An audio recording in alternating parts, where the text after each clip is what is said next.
Hi, my name's Net, and I am going to share with you my recipe for buttermilk pancakes with bananas and pecans. It's a restaurant quality pancake for you to make at home.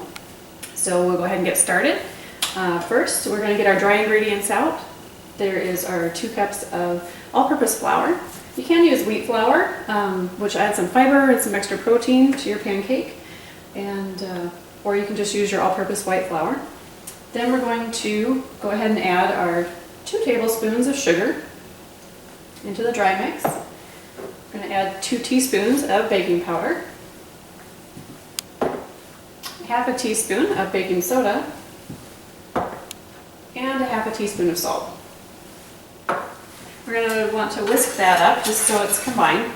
Make sure we evenly distribute those leavening agents.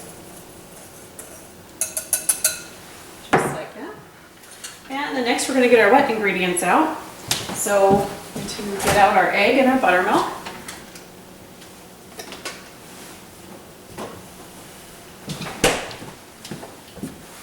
Just 1 egg and 3 tablespoons of melted butter, melted and cooled. Make sure it is cooled.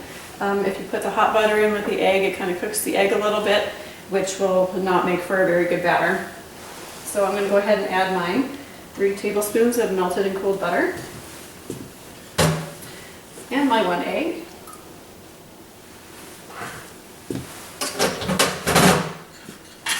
and I'm going to whisk those up, make sure they're nice and combined.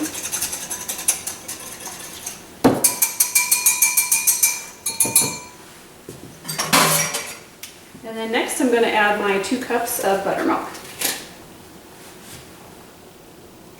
There's about a half a cup of liquid ingredient in this mixing bowl already, so I'm going to just add my 2 cups. It'll come out to be about 2.5 all together.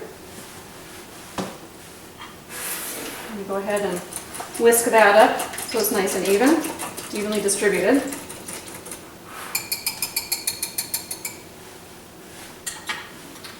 And next what I want to do is make a well into my flour.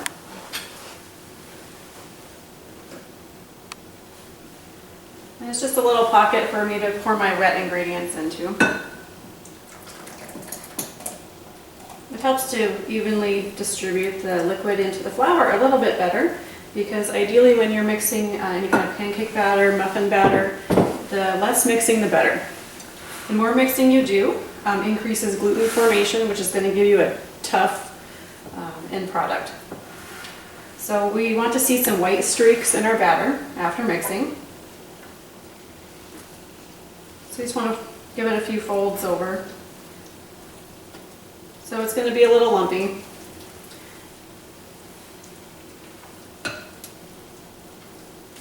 But I think we're pretty good right here. So that's our basic buttermilk pancake recipe right there. Next, what I'm going to do is a variation using bananas and pecans. So the bananas I like to use are the ones you would probably use to make banana bread. They're a little bit more on the brown side, a little more flavorful. So I just use 1 small banana for one mix. And I'm going to just use a fork and just mash that up in this bowl. I want to mash it up and add pecans before I add it to my batter. And the reason for that is because I want to mix as little as possible. So if I add ingredients one at a time, I have to mix it multiple times, which again will increase the gluten formation and give me a tougher end product. So here's my 1 banana. Then I have about a half a cup of pecan chips. You can use pecans and chop them up fine, or you can buy them at the store and they come in these little already crushed up chips. Sometimes they add more, sometimes they add a little less. Walnuts work very well as well. Almonds, you don't get as much flavor, although the texture is very nice. So I'm going to use most of mine for this one. Just give that a quick little mix. And then, as you can see, why I like using the buttermilk pancake recipe is the acid in the buttermilk kind of works along with the baking powder and the baking soda. So you can see little air pockets starting to form in the batter, which is wonderful. It'll make a nice lighter pancake for you.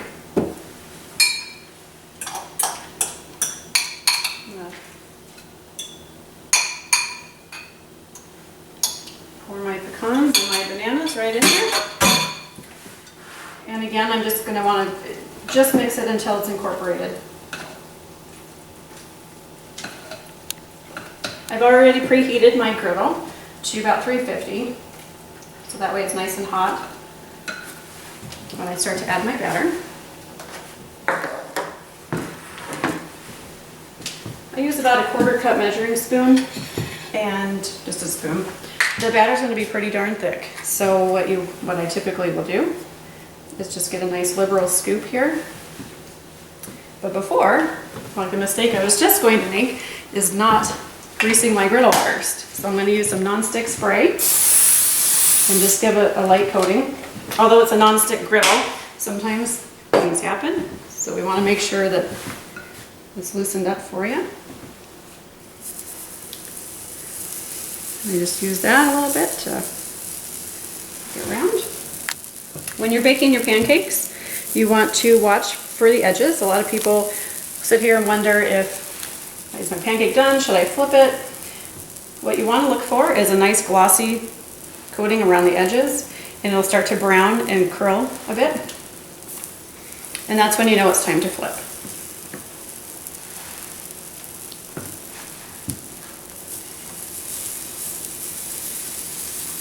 Usually it's about 3 to 4 minutes per side, depending on the heat of your griddle.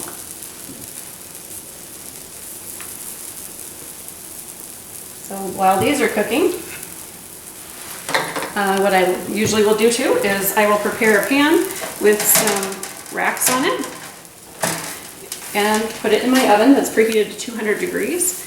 And I'll put the finished pancakes on those because, as anybody knows that cooks breakfast for many people, with pancakes, it's hard for them to all be hot for everybody at one time. So if you put them on the racks in the oven at 200 degrees, it'll keep them nice and hot so that everybody can enjoy a nice hot pancake all at once. So these are cooking away. Although we're making banana nut pancakes today, I will show you a nice little trick if you live one of the Northwest huckleberry lovers. You can do this with blueberries or any kind of berries. And that is so that you don't have a purple batter. What you can do is, these are some fresh huckleberries we picked last year actually that have been frozen.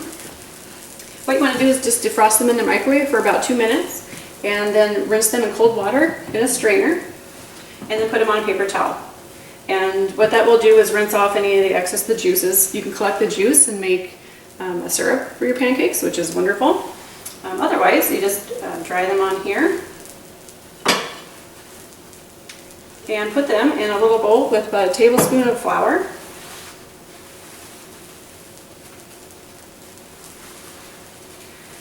And then just use a fork and just lightly combine them. And then after that, you can add them to your batter, and they will not make your batter purple or change color. So you'll have your nice huckleberries in your batter, but not have purple pancakes. That works great for any frozen berry that you're going to use. So we're going to check our pancakes here.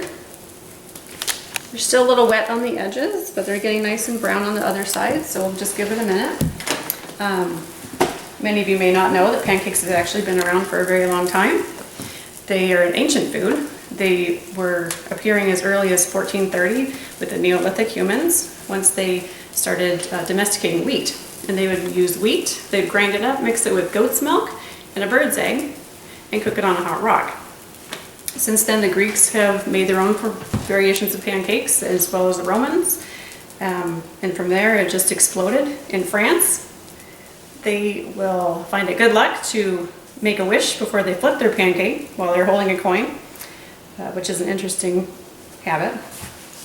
So here we will check these. So here, I think they're ready to go. We will go ahead and just give them a flip. As my mom would tell me, when you're flipping pancakes, you just have to be confident about your flip, so you aggressively scoop that spatula under. I wish the camera had a smell so you could smell these. They smell fabulous.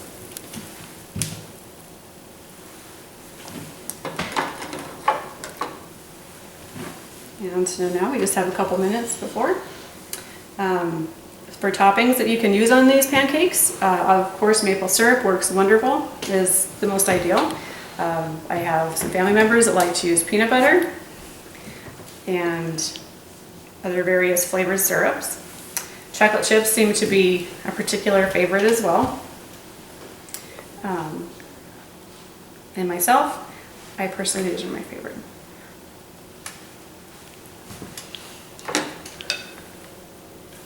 You can kind of check their doneness by giving them a little push on the inside. They'll be nice and spongy when they're getting close to being done. Right now they're still a little bit soft and they feel a little bit gooey on the inside, so we're going to give it a couple minutes here.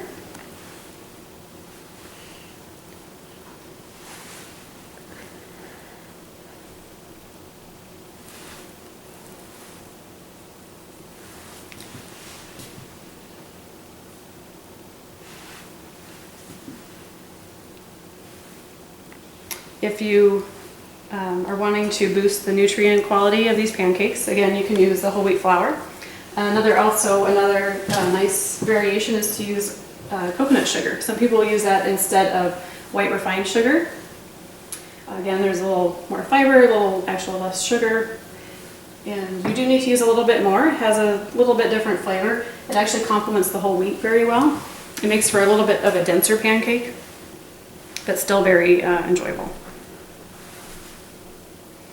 You can see I'm kind of giving them a little press on here just to check and see how they're doing. I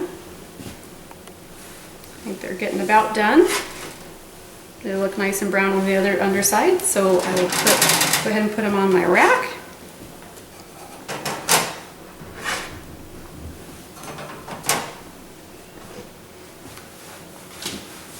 And for these, I will go ahead and put in the oven so they can be staying warm.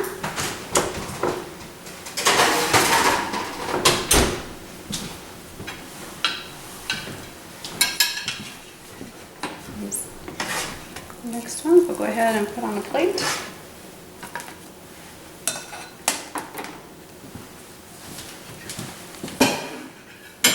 Go ahead and put on a little bit of syrup.